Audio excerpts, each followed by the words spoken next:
Jai Shri Mataji. Good morning everyone.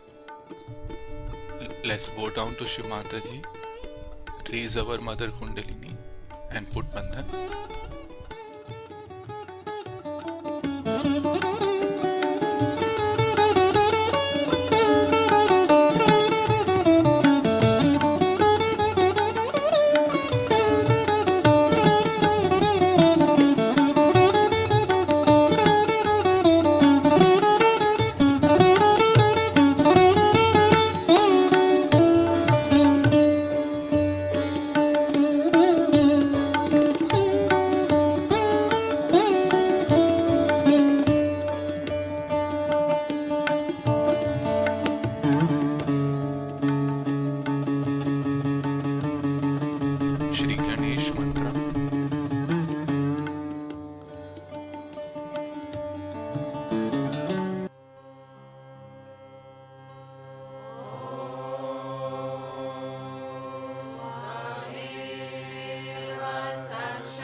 let us listen to Shri Mataji's speech.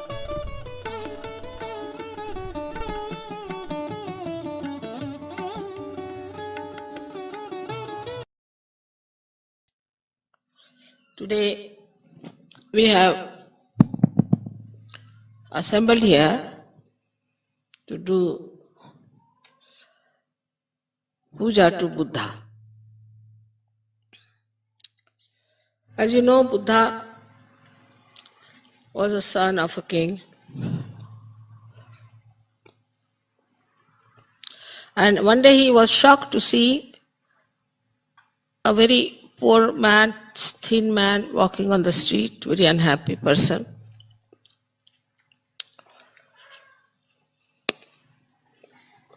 And he felt very sad about it. Then he saw one person who was very sick and about to die. Then he saw a man who was dead, and people were carrying him to the cremation ground. This all upset him very much. And he started thinking about it and seeking what is the reason for all these happenings in human beings. Firstly, why do they become so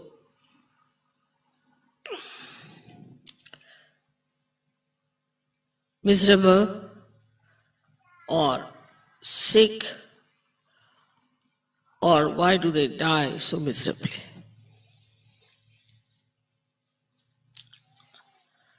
The reason he found out in his search, he went round the whole world, I should say, in the sense he read Upanishads, went to many gurus, went to many places of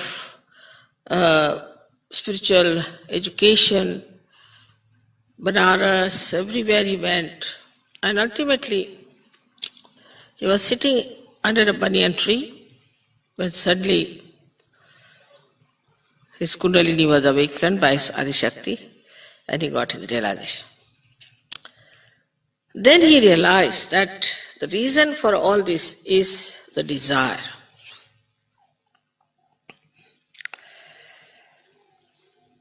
In Sahaja Yoga, we have now understood that all other desires are not pure desires. Firstly, whatever desires are fulfilled, we are not satisfied by it, first thing. And secondly, all these desires have a repercussion.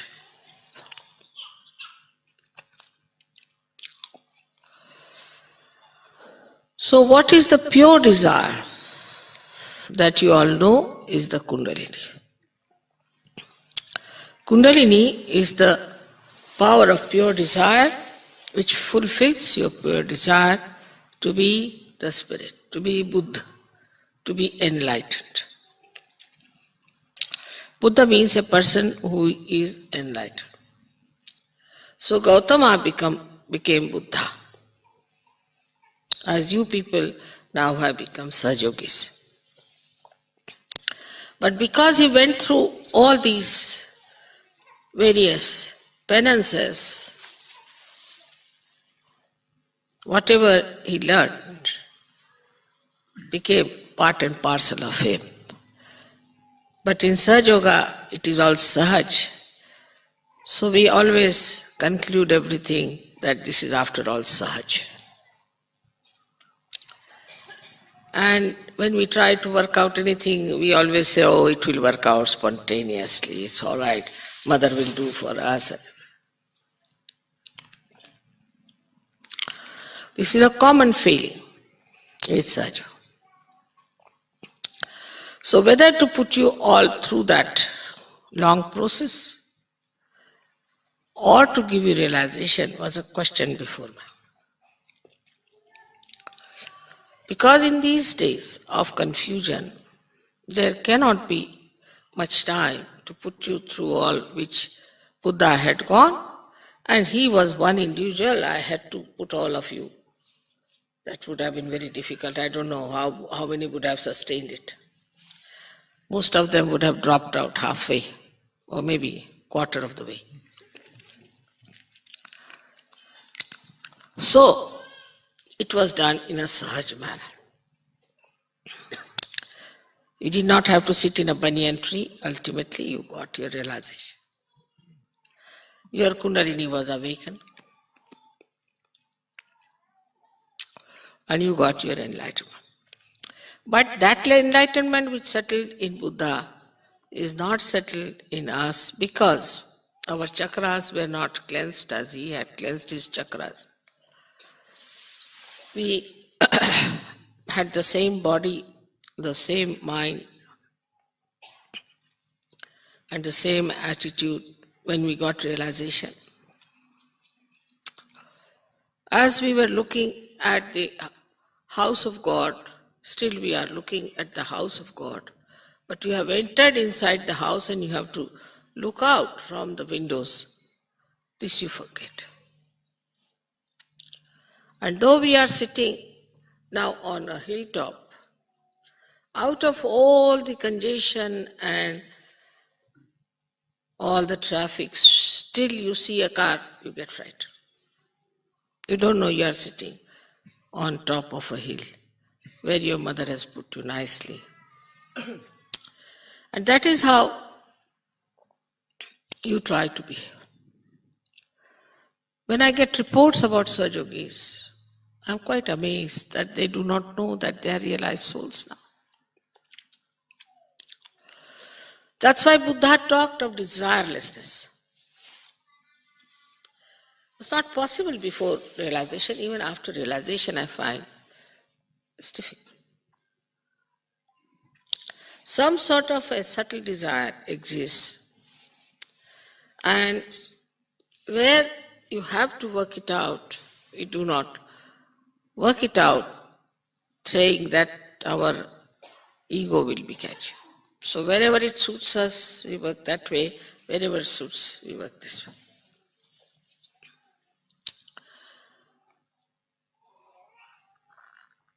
The solution of the whole thing is one, which I found out myself, was this, that it's a collective happening.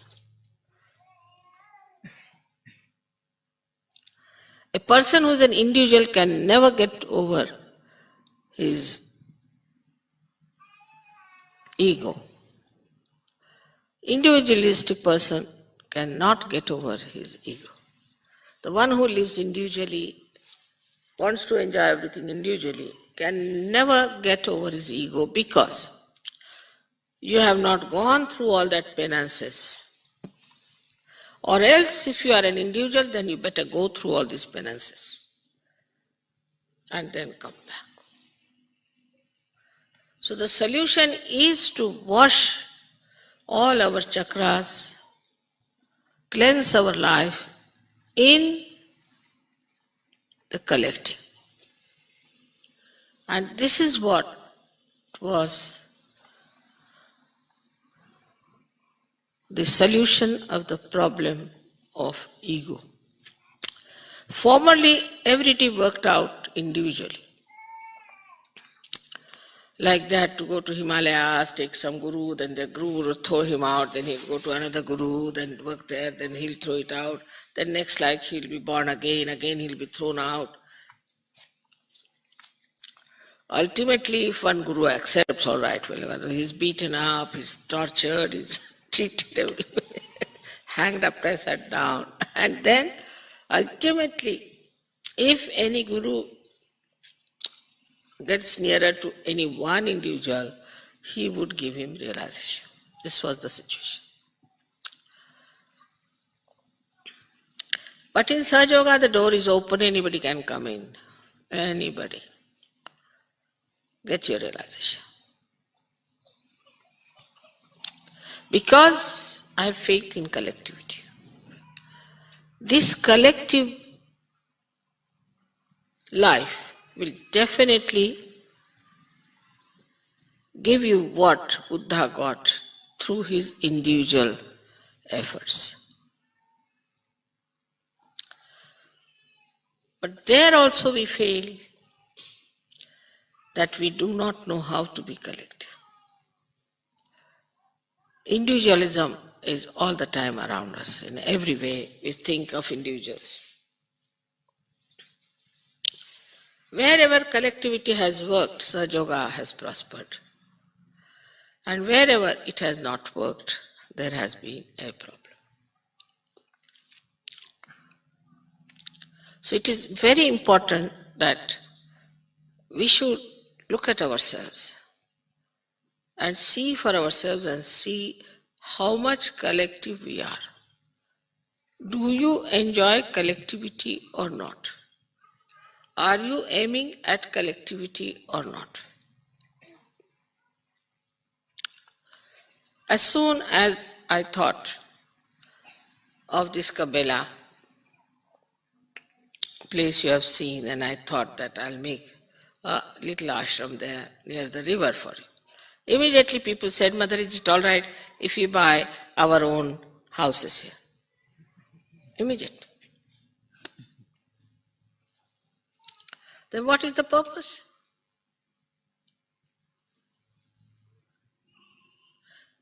And then they will call me, Mother, please come to my house for dinner. Please come to my little house for some tea. I'm not interested.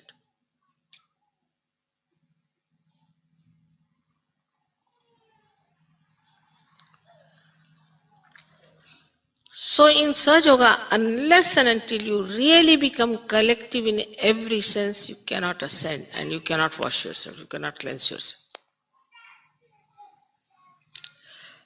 This point he did not say, but in a way he did say, because he has said, Buddham Sharanam Gacchami. First, I surrender myself to my self-realization. Then he said, Dhammam Sharanam Gacchami, means the dharma in me, I myself surrender to that dharma. That is spirituality. And thirdly, he said,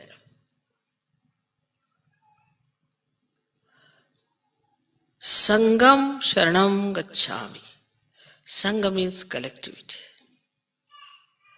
I surrender myself to the collectivity. But he did not know how to give mass realization at that time. So he got hold of disciples who had to shave off their heads, whether you are a queen or a king, who had to wear only one cloth, whether you are a man or a woman, who had to have only one mat to sleep in a big hall,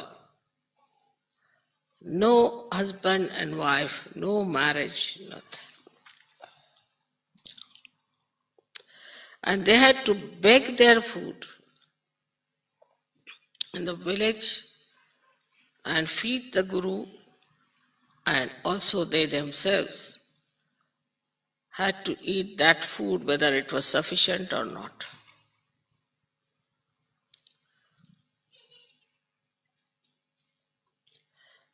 That is not in Sahaja Yoga. Everything is enjoyable in Sahaja Yoga from the very beginning. And you are supposed to be absolutely joyous people in Sahaja Yoga. That is there. But the joy of the collectivity, if you do not know how to enjoy, then you cannot ascend. Because there's not a way out. What is the other penance? For some people, even collectivity is a penance till they start enjoying it. And they are very troublesome. This is not good, very critical. Some of them stay in the ashram and criticize everything all the time. This is not good, I don't like this, I don't like that.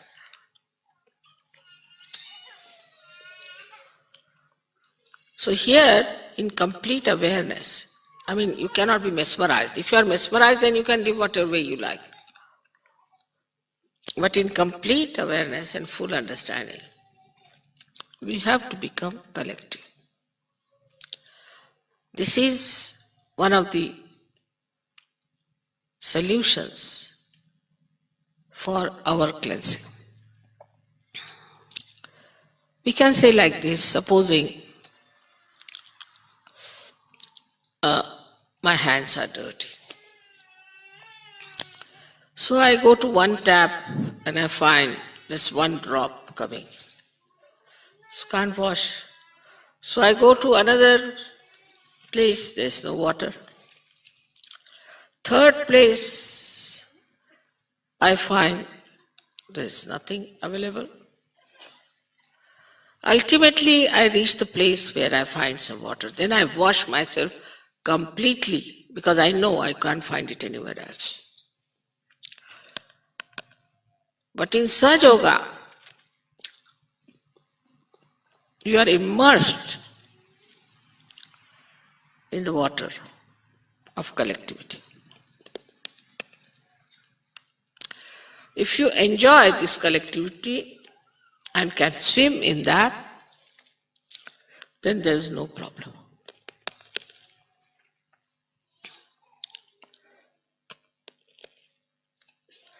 Buddha, as you know, is working on our right side, on our Agya. It's very surprising the deity like him to work on the right side.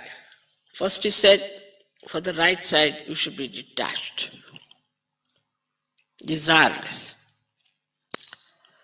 I mean, nobody would work if they have no desire and if they have no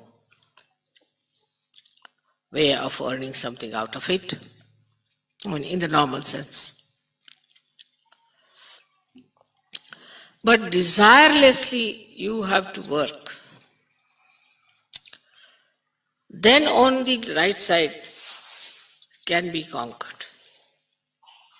Very symbolic. Normally the right-sided people are extremely thin, but Buddha is very fat. Normally the right-sided people are extremely serious, very serious. Even if you tickle them, they won't laugh. But Buddha is laughing all the time with his both hands and enjoying himself. See the contrast. So, when you are working without any desire, only then this state can be achieved that you'll be all the time laughing. But those who feel that we are doing this work with certain desire. I mean, some are very low level people, want to make money, some this, that nonsense, that goes on.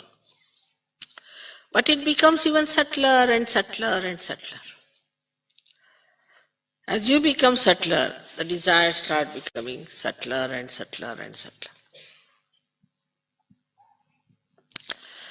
And if you are not careful, it just comes up.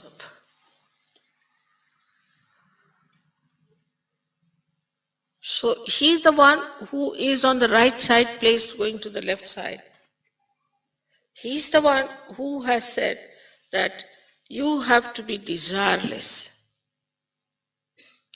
on the right side. What a contrast. Especially in the West, I have seen people do little bit of... What have they done? I lifted that spoon. With the spoon they sit down. And they are surprised to see me that I am not tired. But I don't do anything. I have no desires. Actually, I never do anything. I am just nishkriya. I am just doing nothing.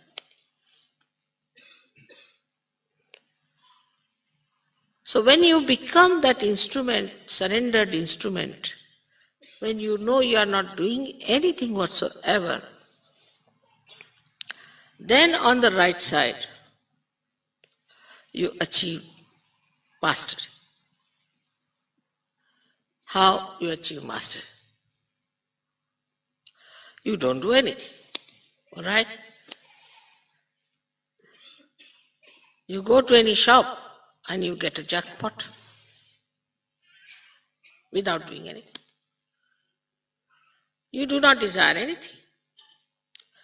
And suddenly you find, which you have never even thought of is before you, there sits there, available for you. Just have it.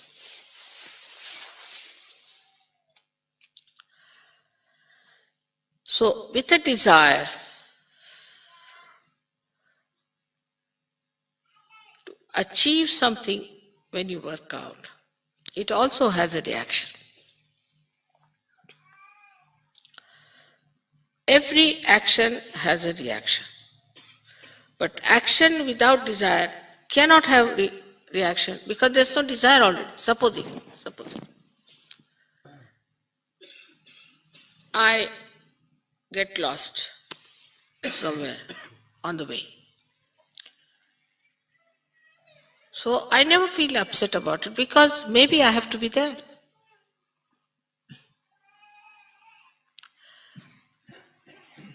Supposing I want to I have to buy some, say, like a castle, take it like that. So people I have to buy, you see, that's different than desiring. I mean, it also came in my neck suddenly. I just said that I have to live in Italy, so must buy a house. They showed me a castle. And this turned out to be no good. All right, doesn't matter. Then the second one, everybody got attached. You must buy this at any cost. I somehow didn't like the place very much, but I said, all right, let their desire be fulfilled. It so happened that they were all uprooted and they had to buy another one which they didn't want to buy. And I was very happy about it because I didn't desire anything. And it turned out to be the best. The reason is whatever is best happens to me.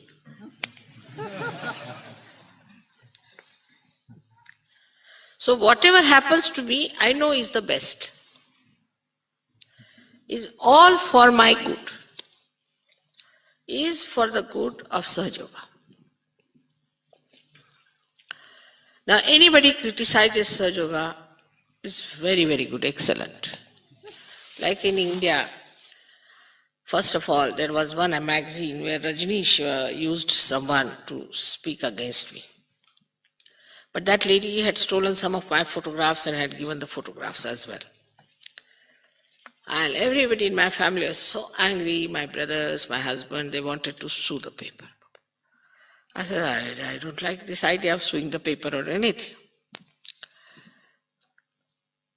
So when we had the first program in Delhi, it was so overcrowded that I could not even take my car inside.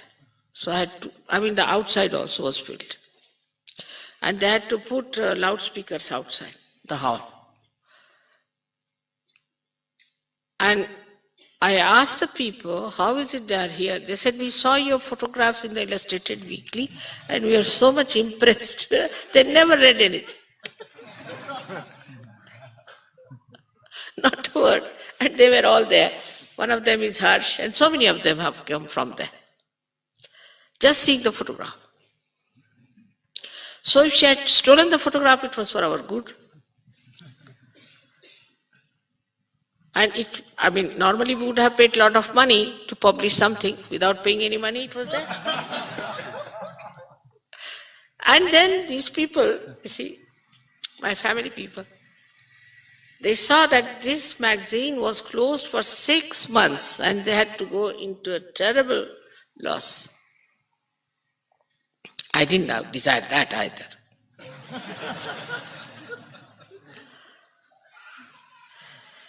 When you are desireless, you are happy because you are never disappointed. You are never nervous. So, to be desireless doesn't mean that you become something absurd or ascetic or anything like that. But not to expect something. if I do like this, then this will happen. If I do like this, that will. Not to worry. Do what you want to do. One thing you should know, that nothing bad can happen to you. And something bad is happening, that's something wrong. I'll tell you another thing. This time, first time I fell down a little bit, not much. So they said you can't go out of the house at all, you cannot move out because it's raining and you will develop arthritis. I can never develop anything like that, but doesn't matter. So I was made to stay in the house and I wrote this book in that. It was nice, I fell down. Otherwise, they would have said, come here, come. All my family was there for a holiday. Thank God. I got these 4 or 5 days, I wrote this book. So make the best of all disappointments. If there is a disappointment, just smile at it. I know for it is for your good to discover something new, to find out something better. But the conditioning is so strong. That's why I say be in the collective. Now, for example, we have Indians, we have got French, we have this, that, and all that. All their conditions are around them. Still. For Indians must have Indian food wherever they go. It's a very difficult situation. That way you people are better. You eat every sort of, even you eat wretched Indian food. I don't like very much Indian food myself. It's not very nourishing. It's more tasty, but not nourishing. But you don't mind eating any food whatsoever. That's a good thing about it.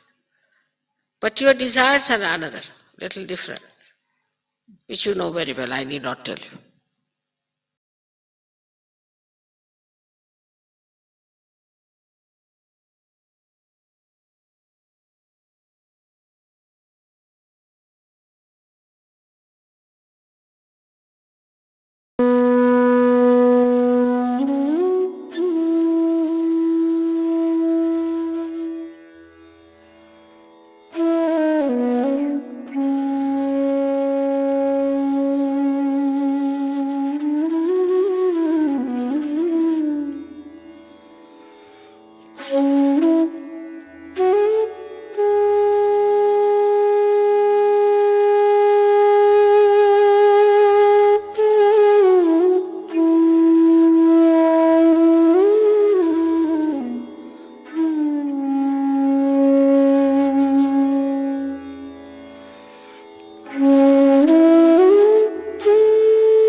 त्वमेव साक्षात्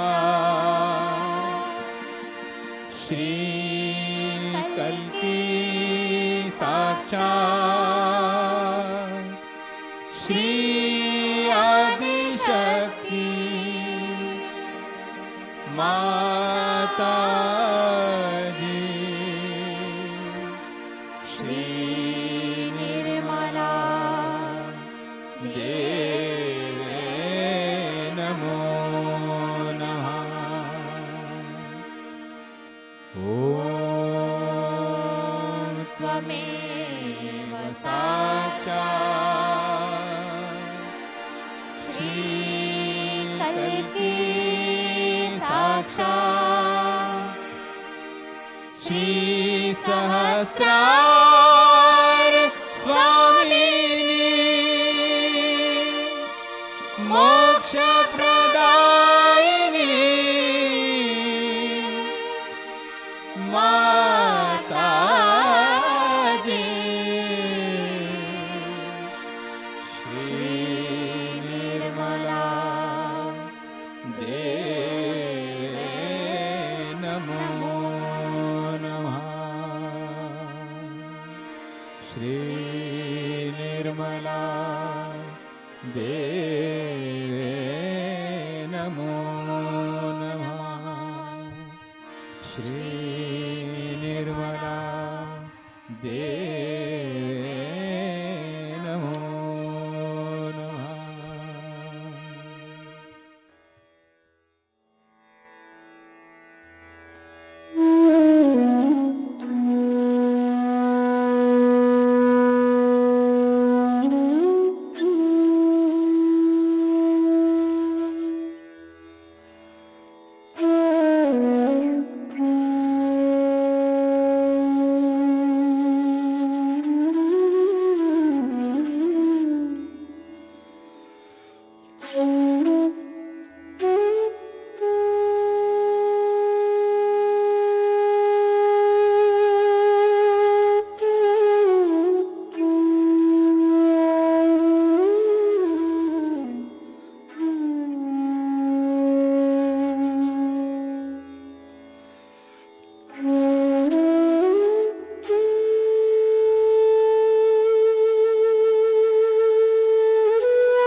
Thank you, Shamataji, for giving us this opportunity for daily collective meditation.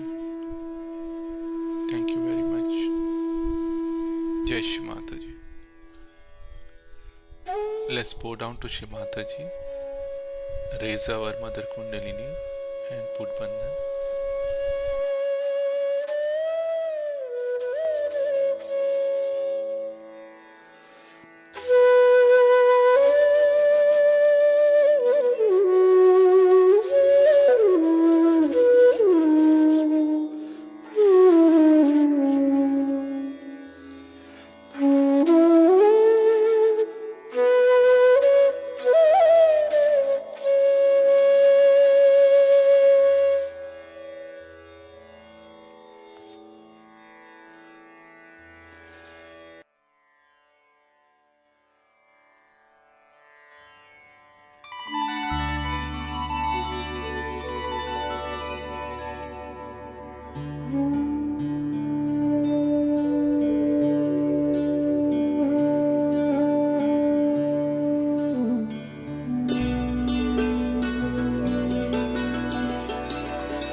So we will continue with our daily morning meditation tomorrow. Now we are closing the stream. Yes, Mataji.